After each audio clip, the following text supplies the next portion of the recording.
हमने fast track court बना चुके। हम कल पार्लियामेंट के अंदर भी कठोर कानूनों के प्रावधान के साथ नया कानून बनाने की दिशा में भी आगे बढ़ रहे हैं। একটি আন্দোলন আর মুহূর্তেই শিক্ষামন্ত্রীর পদত্যাগ, কোটি কোটি শিক্ষার্থী এবং অভিভাবকদের দীর্ঘদিনের দুশ্চিন্তা আর উদ্বেগ উৎকণ্ঠার অবসান ঘটাতে এবার সোচ্চার খোদ প্রধানমন্ত্রী নরেন্দ্র মোদী। দেশের পরীক্ষা ব্যবস্থাকে সম্পূর্ণ দুর্নীতিমুক্ত, নিখুঁত ও বুলেট প্রুফ করতে নেওয়া হলো এক ঐতিহাসিক ও বৈপ্লবিক সিদ্ধান্ত। পরীক্ষায় প্রশ্ন ফাঁস ও যে কোনো ধরনের অনিয়ম চিরতরে মুছে ফেলতে গঠিত হলো এক বিশেষ হাই পাওয়ার্ড টাস্ক ফোর্স। हमारी परीक्षा पद्धति विश्वस्त हो, हमारी परीक्षा पद्धति ट्रांसपेरेंट हो, हमारी परीक्षा पद्धति में सबसे ज्यादा टेक्नोलॉजी का उपयोग हो, इन सारी बातों को ध्यान में रखते हुए विश्व प्रसिद्ध टेक्नोलॉजी एक्सपर्ट श्रीमान नंदन नीलेकनी जी के नेतृत्व में एक हाई पावर टास्क फोर्स बनाने का निर्णय किया है।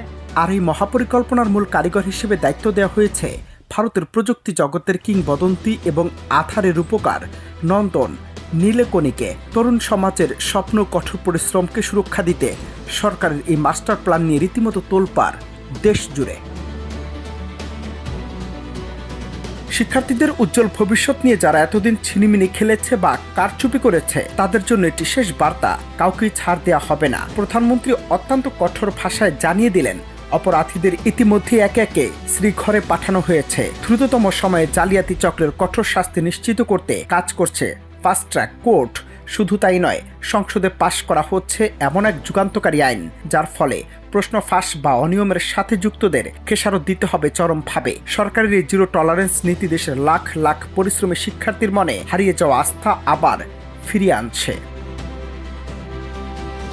जो एग्जामिनेशन रिफॉर्म की तरफ फोकस करेगा और जल्द से जल्द आने वाली परीक्षाओं की विश्वसनीयता को सुनिश्चित करने का काम इसके रिपोर्ट के आधार पर कर दिया जाएगा। কিন্তু কিভাবে পরিবর্তন আসবে এত বিশাল এক পরীক্ষা পদ্ধতিতে? উত্তর একটাই, অত্যাধুনিক প্রযুক্তি। আইটি বিশেষজ্ঞ নন্দন নীলেকনির শক্তিশালী নেতৃত্বের অধীনে এই কমিটির পরীক্ষার প্রতিটি ধাপে বসাতে চলেছে প্রযুক্তির এক অদৃশ্য নিরাপত্তার ঢাল। প্রশ্নপত্র তৈরি থেকে শুরু করে পরীক্ষা কেন্দ্র পরিচালনা ও ফল প্রকাশ সবকিছুতেই থাকবে শতভাগ ডিজিটাল স্বচ্ছতা। মানুষের ইচ্ছাকৃত ভুলের সুযোগ বন্ধ করে এমন এক সক্রিয় ব্যবস্থা গড়ে তোলা হচ্ছে যেখানে অনিয়ম করা প্রায় অসম্ভব। এই কমিটির দেওয়া সুপারিশের উপর ভিত্তি করেই বাস্তবায়িত হতে যাচ্ছে ভবিষ্যতের আন্তর্জাতিক মানের পরীক্ষা ব্যবস্থা। শত পরিশ্রমী শিক্ষার্থীদের রাত জাগার সাধনা যাতে কোনো অসৎ চক্রের কারণে নষ্ট না হয় তা নিশ্চিত করাই এই ঐতিহাসিক পদক্ষেপের আসল উদ্দেশ্য। কেন্দ্র সরকার ও প্রযুক্তি বিশেষজ্ঞদের এই যৌথ উদ্যোগ কি পারবে দেশের সকল প্রতিযোগিতামূলক পরীক্ষাকে চিরতরে কলঙ্কমুক্ত করতে?